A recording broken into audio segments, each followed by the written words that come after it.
on UVA Legends podcast. I have my old law school pal, Mark Brzezinski, Ambassador Mark Brzezinski, who's talking to me from Miami, though he's located in Warsaw, Poland these days. Mark runs Brzezinski Global Strategies. Dear friend of mine, Mark, great to see you. Thanks for doing this. Julian, I gotta tell you that one of the high points of this week is seeing you. Oh, very, You very have nice of you not, to say. you have not changed a bit, and your personality was warm, Oh, engaging, wonderful in law school, and here you are. well, I appreciate you saying that, Mark. I mean, Uh, I've As kept up with as your. as the ABBA song goes, time has not how does it go? Time has not taken you down or something like that. Oh, yeah, I feel like the hooting a blowfish. Time, what you've done to me, or I would say a Hootie song, but well, it's really kind of you to say, Morgan. I've kept up with your career, and because you and your family obviously are always in the news. Let me just give folks the your biography for folks who aren't paying attention. Mark was a ambassador to Poland under Biden from 22 to 25. Also was the ambassador to Sweden under Obama from 2011 2015. He was a 83 graduate of Langley High School. I have so many friends, Langley friends that we've never Yeah. talked about. Go I was Saxons. 84 Robinson. Yeah. I just interviewed Erin Keogh, the great runner from Langley. La- Yes. yeah, last week I interviewed her. Yeah. Did she go to UVA Law School? No, no, but Oh, I do another podcast just for Northern Virginia legends as well. I see. Okay. Yeah. No, Aaron was a phenomenal runner, kind of a national superstar. Unbelievable. Maybe the Yeah. greatest high school runner of all time for for Yeah. distance. Unbelievable. Amazing. Oh, Yeah. what is she doing now? She's a professor at a medical school. Yeah. Fantastic. Oh, she's done Oh, great. Yeah. I She was a was hard such a charge. fan. I was such a fan of Erin. I would see her in the newspapers. I never met her personally, but she went to Langley and what a legend. We were so proud of her. Oh yeah, yeah. Well, your athletic exploits weren't quite as good as Aaron Mark, but you still qualify as a legend. Your dad is a hero to me. Zbigniew Brzezinski, one of the true bipartisan heroes of a generation or two ago. We need more Zbigs. One of the reasons why I reached out to you this time is because I recently saw Ed Luce interviewed about his book about Zbig, and so I was dying to talk to you anyway, but that was just great time. And your mother was a sculptress. She's He was. Czech. Well, She was a Czech. Zbig was Polish, yeah.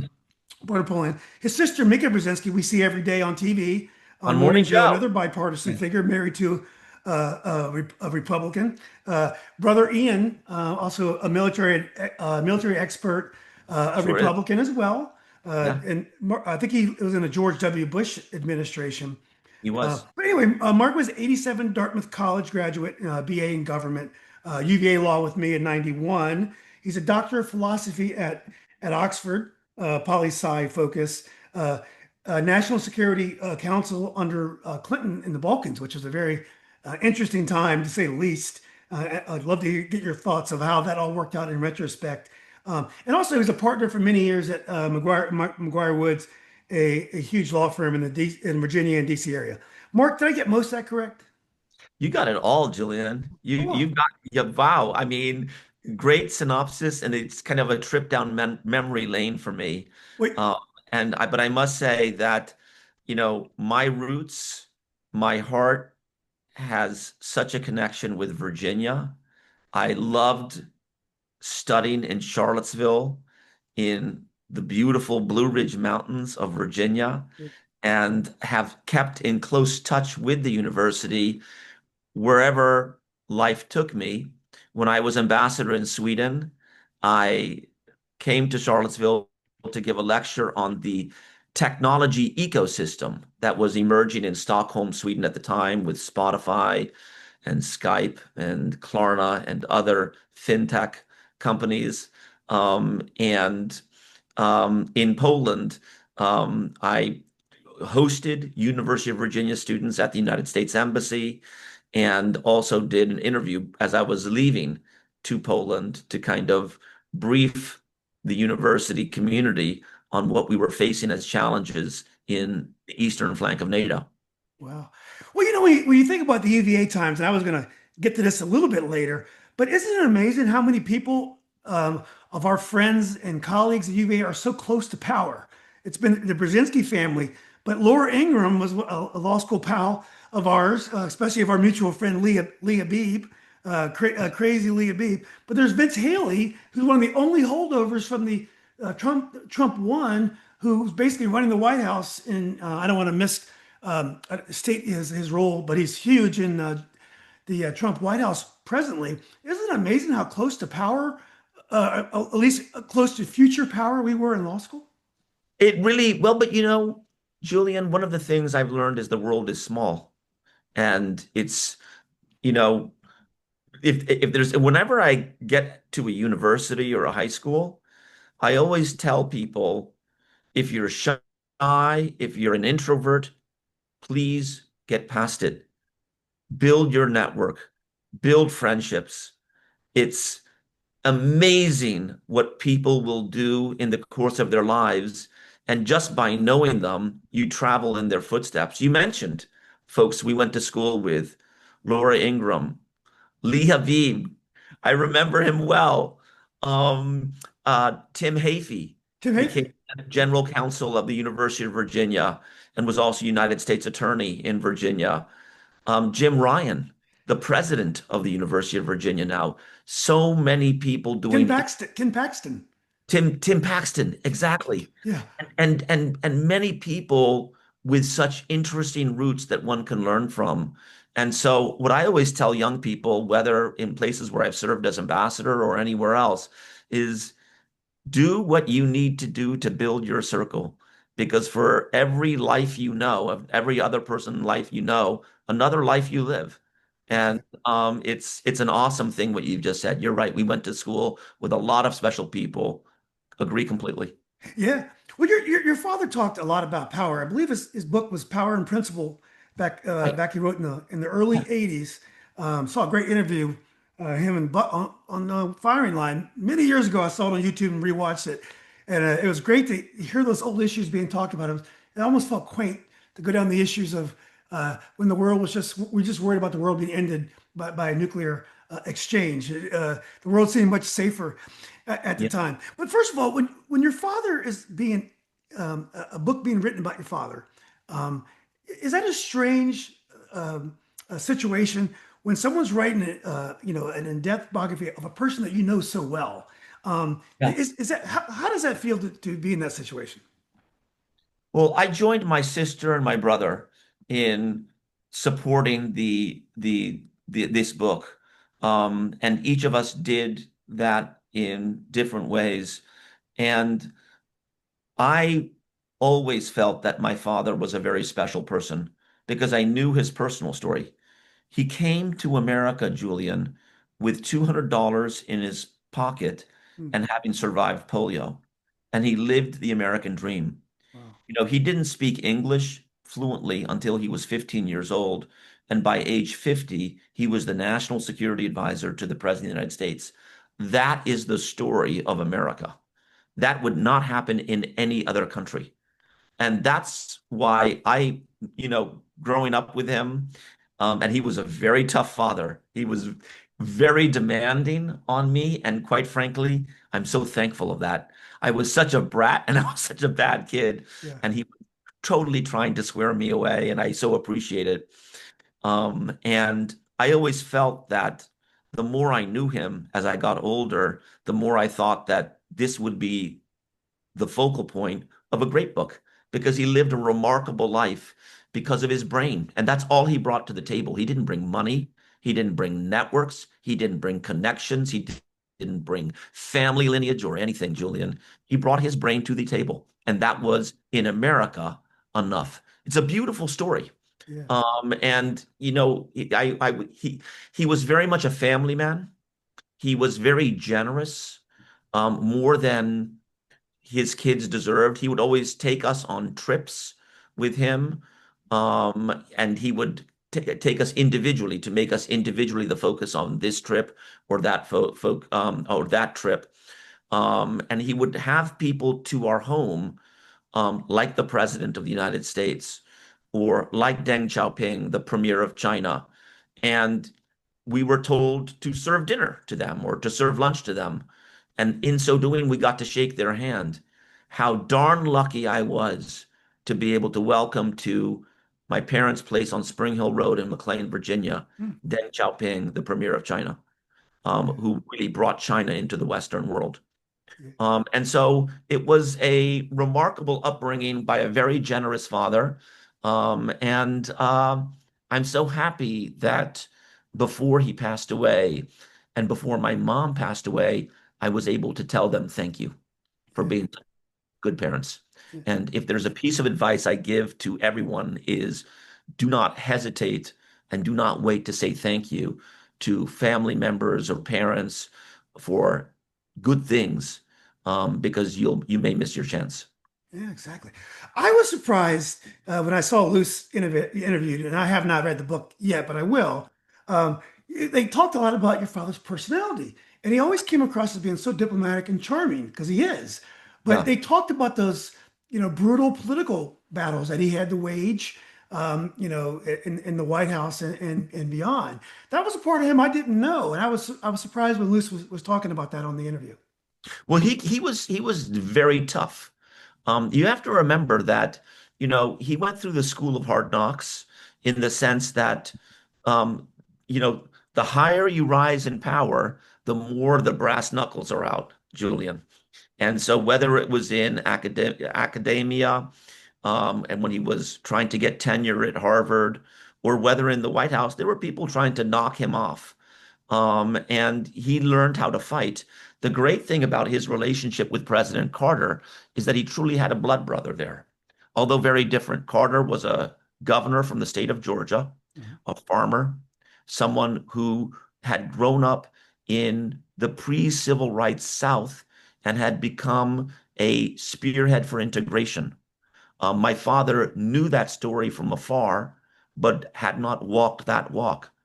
My father, on the other hand, was an East European cast on America's shores by World War II, who had to start from nothing and use the university system to advance their career and as he got into political life. They came from very different places, but they helped each other. Carter learned that he needed my father's intellectual depth and strategic instincts to achieve the goals that he wanted to achieve. And my father, of course, learned that without a political benefactor in the White House, if you're standing visibly, be prepared to take some punches. And Carter protected him, and my father protected my father. My father protected President Carter. Yeah. So it was a very close national security advisor-president relationship. Yeah. Well, Mark, when you're as an African American, we tend to look at Europeans as assimilating seamlessly. But one thing that Luce talked about was your father being a Polish American That's right. affected how he's perceived by the Russians, by the Soviets at the time. And it was part of his career, that fact that he was Polish, which is something I would have never considered. How about you? Did it have the same effect on your career? I mean, you're also a diplomat. Did being Polish have any effect at all on how you're able to do business? Well, so Julian, a couple things. First of all, you're totally right that Ed Luce's book on my father does capture how many people, especially people who were traditionally part of the power elite of the United States, like Averell Harriman, the governor of New York, for example, who was one of the political godfathers of the Democratic Party, or others like Marvin Kalb would accuse my father as having his Polish background steer him in terms of how he dealt with the Soviets and the Soviet threat. And my father correctly felt that was terribly unfair, in the sense that you take someone's ethnic lineage and therefore assume what is the basis of their beliefs. That is highly un-American, actually. We are a society in which people start anew as a person. And so it was, to my father, terribly unfair, but my father also stood up for himself. And after he passed away, we found, my brother and sister and I found a letter in his files to Averell Harriman saying, Dear Averell, I saw in Newsweek, I'm now going from memory, so I may not be totally accurate. I saw in Newsweek that you ascribed my views on the Soviet Union to my Polish background. Here's a deal. I won't ascribe your views to your WASP background. You don't ascribe my views to my Polish background. Yeah, And then there was a response from Avril Harriman that I think went on for 2 pages yeah. about how my father had misunderstood him, how he was quoted out of context, and so forth and so on. And in the long term, Avril Harriman and Pamela Harriman became among my father's and mother's closest friends. Wow. And so therefore the lesson I took from that is stand up for yourself in the face of unfairness, and you'd be surprised what kind of relationship can emerge from that. In terms of myself being a Polish American, um, I'll be upfront with you, Julian. I did have a couple of instances in the course of my college and my university education in which people did ascribe to me my Polish background in very negative and unfair and pejorative ways, I'm sorry to I hear have that. to say. And, I'm 60 years old and I, to this moment, resent what happened. Um, I stood up for myself sometimes, I didn't other times. I regret the second, not the first. And I will say that being able to speak Polish, being able to understand Poland was exactly why, as President Biden spoke to me on my cell phone in April of 2021, he was choosing me to be the United States ambassador to Poland. So Yeah. I was honored that President Biden saw that. He came out to visit me several times when he was US president, and we developed a close personal connection around my understanding of Poland and Polish. Next week, actually, I will host in Warsaw, Poland, Dr. Jill Biden, the First Lady That's of the awesome. United States. Yeah. I'm looking forward to welcoming her to Warsaw. And she's a longtime family friend. 2 weeks ago, I took part in welcoming President Barack Obama That's to Poland. awesome. And in Poznan, Poland, he came to give a speech. And Yeah. so now that I have a small boutique consulting firm in which I operate out of Poland from, it's a United States-based LLC, but I operate out of Central Europe because there's a lot of business going on there.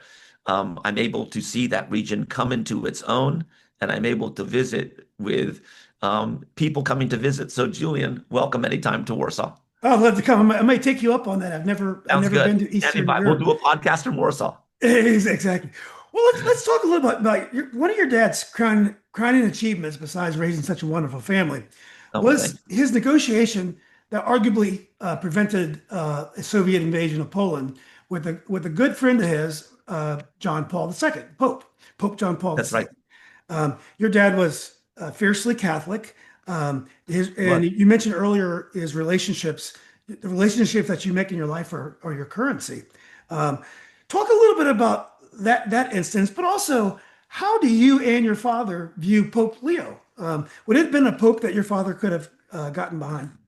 That's a really interesting question. First of all, in terms of my father's achievements as a policymaker and strategist, you put your finger on one of them, but I want to flag a couple others Oh, because he was absolutely. really the architect of several historic deals that advanced the American interest. One, the Camp David Accords between Israel and Egypt, the longest lasting peace treaty in the history of the Middle East that holds even till this day and that has provided security in the Middle East. One. Two, Absolutely. normalization of relations between the United States and the People's Republic of China that brought China onto our side in our competition with the Soviets and led to 40 years of prosperity and growth on both sides, the Chinese side and the United States side. Third, returning the Panama Canal to the people of Latin America. When there's a lot of discussion today about the future of the Panama Canal, please remember that one of the things President Carter really wanted is that our relations with Latin America not just to be about migration and narcotics, but also about mutual respect. The Panama Canal is in Latin America, and it is in Panama. And so returning it to Panama made tremendous sense. And then, of course, what you're talking about, stopping the invasion or cutting off or inhibiting the invasion of solidarity oriented Poland in 1980. And I remember my father coming home from the White House and at family dinners describing the emergence of the solidarity movement in Poland. And the election of the Polish Pope, John Paul II, gave much greater impetus to it because it created a coherent kind of kind of religious-based society around which to identify the Polish national cause, namely the sovereignty and freedom of Poland. And it allowed people to organize, especially in churches, in Catholic churches in Poland, the solidarity movement. And my father would describe coming home, when he would come home from the White House, literally signing off, Julian, signing off on blocks of cash to be smuggled into Hmm. Poland to give to the solidarity leaders as walking around money to aid to their movement.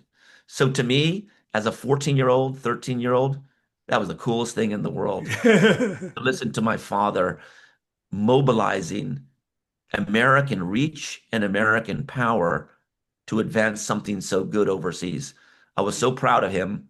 And he lived the American dream because of that time as National Security Advisor.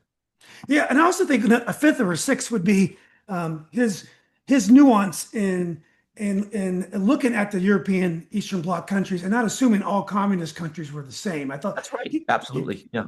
yeah, I mean, because yeah, we could probably talk for hours about your father. Such a great guy. I did want to talk a little bit about Bill Clinton. I think we mentioned earlier that you worked for Bill Clinton in Southeast Europe in the Balkans. Talk a little bit about that relationship Sure. and working in the Balkans.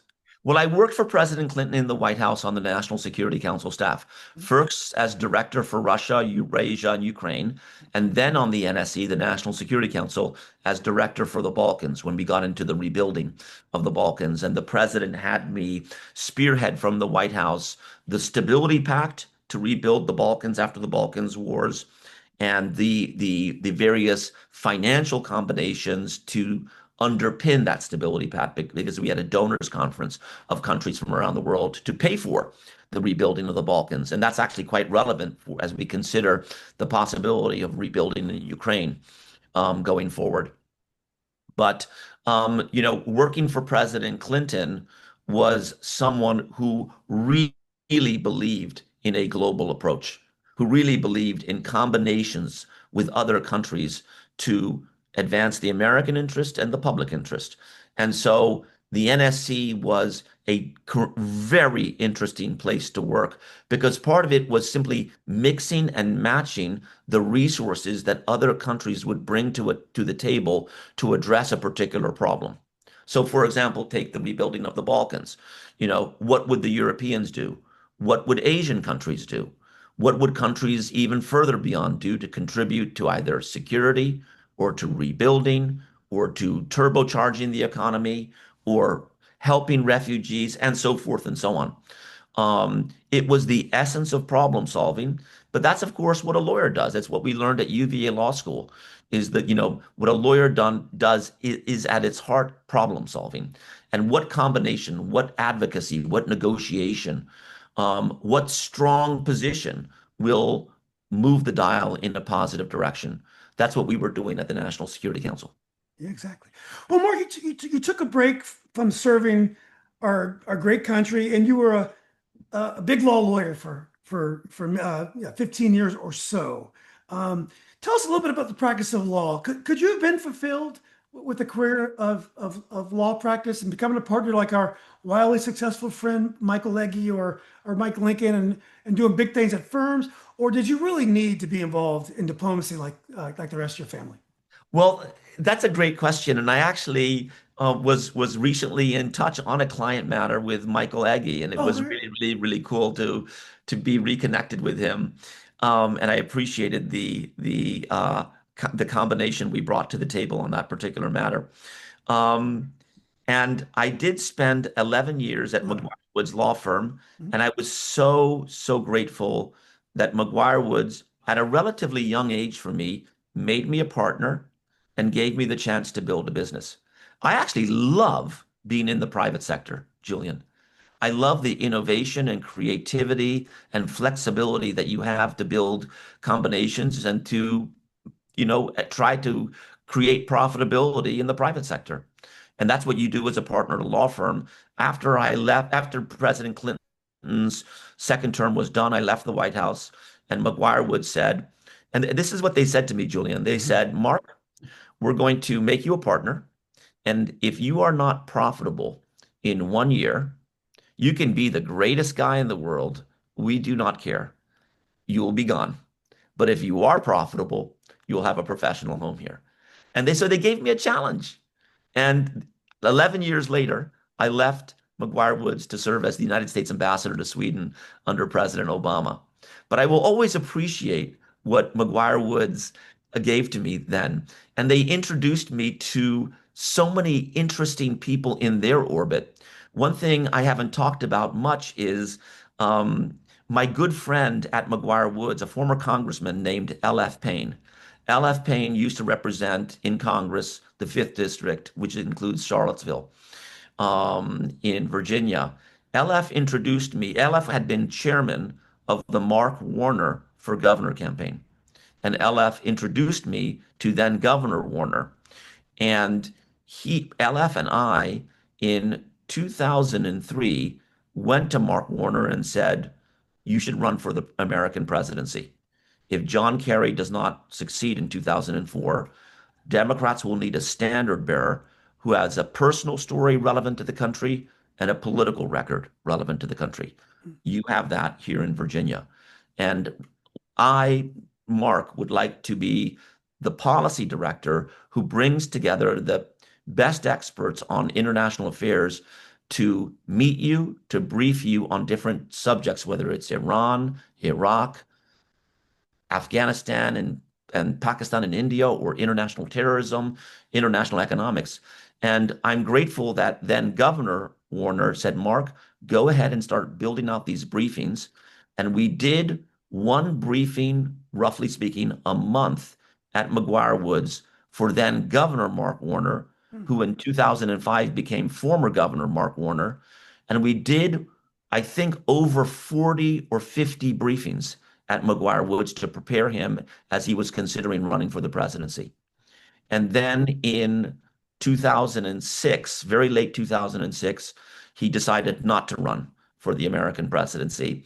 And I asked him to introduce me to then junior senator from Illinois, rising star Barack Obama. And but I really appreciated McGuire Woods giving me the opportunity of using the platform of McGuire Woods to brief a putative next president, Mark Warner. Yeah, what a great opportunity. Well, Mark, I would think being an ambassador to Sweden has got to be right up there at the top of job happiness. Amazing. Being I've always wanted to go to Sweden, but being an ambassador seems like just an amazing job. Tell us a little bit about being an ambassador to Sweden. Sure. So I was ambassador to Sweden and then subsequently U.S. ambassador to Poland. Mm-hmm. The countries are an hour apart, and they could not be more different. Oh, wow. The U.S. embassy in Sweden is 200 staff members, and with no consulates. Sweden is the size of the state of California. It's very wealthy, and in many ways, the goal for President Obama was to draw Sweden into some of our challenges elsewhere in the world, whether Afghanistan, the future of Iraq, in Africa as it pertains to energy, and so forth and so on. And as ambassador, I was able to do that. I was able to, I think, get about $1 billion for the Afghan Development Fund. I was able to get $1.2 billion for Power Africa, which was an Obama-era initiative on the future of energy in Africa, and so forth and so on. I was also honored that President Obama came out to visit me in Stockholm, Sweden, for 2 days. I had been very much angling for that because no American president, Julian, had ever been in Stockholm, Sweden before Barack Obama. And there's a committee in the White House called the TRIPS Committee that kind of gauges into all presidential trips. And I was angling around the trips committee trying to get Sweden considered and so forth. And when a spy scandal knocked Moscow off President Obama's itinerary, I immediately lunged and said the president has to go to St. Petersburg through somewhere else. So can he come to Sweden? And the answer was yes. And he came to Sweden in 2013 for 2 days. I was so pleased with that. But it was a fantastic 4-year engagement. In Poland, I ran a staff of over 600 people. And of course, we had the invasion of Ukraine next door, which brought in at one point 13,500 United States troops, a humongous American soldier presence. And I was active 24/7 on the security context of Poland and making sure that in visible and less visible ways, the Russians understood they are not to come to Poland. And then also making sure that the Poles would do what they did, which was take in millions of Ukrainian refugees. And as a national policy, put every arriving refugee into someone's house or home. What happened in Poland would be as if the US president went on national television and said, we have 5, 6 million people coming up from Central Latin America, crossing the US Mexican border. It'll be our national policy to put every one of them into someone's home or apartment. In Poland, that's what happened. And it was a tremendous success. So I had a remarkable time as ambassador to Poland with an incredible team there. It is a huge undertaking to serve as an ambassador, particularly in a country which is a strategic focus like Poland. I hosted over 220 members of Congress in the course of those 3 years. Wow. In Sweden, I hosted six members of Congress. And so I hosted over 220 members of Congress at U.S. Embassy Poland over 3 years. I hosted the president twice. I hosted Vice President Harris. I hosted over half the cabinet. And I think probably most importantly, I hosted 13,500 American men and women in uniform, standing post day and night, keeping the West safe. Yeah. It makes me envious when you talk about how accepting the Poles were a refugee, especially what's going on when we talk about No. people from another country here. It's really hard to square. And anyway, it's great to hear that about Poland.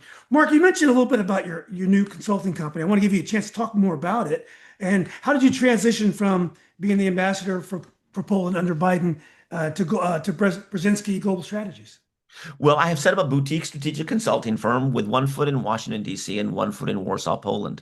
I have a great business partner in Washington named Eric Bratberg, who has previously been at Albright Stonebridge consulting firm, and now he is our principal in Washington, and I operate out of Northern Europe, and business is booming. You have to understand, Julian, that in many ways, the role of an ambassador and the role of an investment consultant is somewhat similar. As an ambassador, you convene people. You bring together likely and unlikely partnerships. As an investment banker or as an investment consultant, that's what you do. You bring together likely and unlikely partnerships, capital pools and those seeking capital. And that's essentially what I do. Whether it's in healthcare, energy, preparing to rebuild Ukraine, infrastructure, technology, Northern Europe is booming. And I'm grateful for the opportunity to do some business there. Yeah. Well, President Trump has made foreign relations a lot about personality and relationships, which is something that you do as a consultant. You're bringing people together. Has that made your life any more challenging, the way our foreign policy is being conducted? Well, I would say that there's more uncertainty right now, Julian, abroad, more anxiety about what will America do next. And President Trump, regardless as to who anyone supported in November, we all want the American president to be successful. It's obvious that President Trump is different from his predecessors in that there isn't a clear blueprint on what America's role in the world is and what we want to do in the world and what we expect other countries to do to share in and join in that undertaking. It's a little bit more personal. It seems to be kind of issue by issue. And therefore, the role of a consultant in kind of anticipating, forecasting, explaining, gaming out what could happen is even more needed. Yeah, exactly. Well, Mark, this has been great. I know you got some things you got to take care of. I really appreciate you making time for me today. I did want to ask you one final question. The Brzezinski name is a name of bipartisanship. Yeah. What is the future of bipartisanship? Would your dad be optimistic? On your LinkedIn page, you still are very proud of the fact that you worked for Joe Biden and you have a picture of you and with ex-President Biden. But what about the future? Is there going to be room for a family with Ian Brzezinski, a Republican, Mika Brzezinski, married to a Republican? Your father, who was a staunch believer in working across the aisle, is there a future for bipartisanship? There absolutely is. Life is too short, Julian, just to argue and engage in hate because of political differences. The bottom line is, you and I knew each other in our 20s, and now I can tell you I'm 60. Yeah, And 59. you're the young guy on this call. Exactly. And so, life is too short to engage in hatred over political differences. What we've learned, you and I, is that people with principle will disagree on things. That's just the nature of humanity. And finding that common ground is the essence of family, of partnerships, of friendships, and ultimately of countries being able to work together. We have to be able to disagree respectfully and not, you know, have the strength of one country be deployed in a way that generates resentment by others. My dad used to tell me, Mark, conduct yourself in a way so that others want you to succeed. Don't conduct yourself in a way that gets others to want you to fail. That was great advice. And that's my advice, frankly, to people in political power right now. Whether you're a Republican or a Democrat, we're all Americans. We all want the American president to succeed. And I hope that we have American presidents who conduct themselves that gets the world to want us to succeed. That's the reason why there's a statue of Ronald Reagan across the street from the American embassy in Warsaw. Not because he was a Republican, but because he conveyed values that allowed that other people joined in and shared in. Yeah. Well, Mark, that's a great way to end. Really, really appreciate your time. Next time you're in DC, I'd love to see you. Wonderful, Julian, to see you. Congratulations on this podcast. Thank Oh, you. well, thanks for saying that, and let's keep in touch, Mark.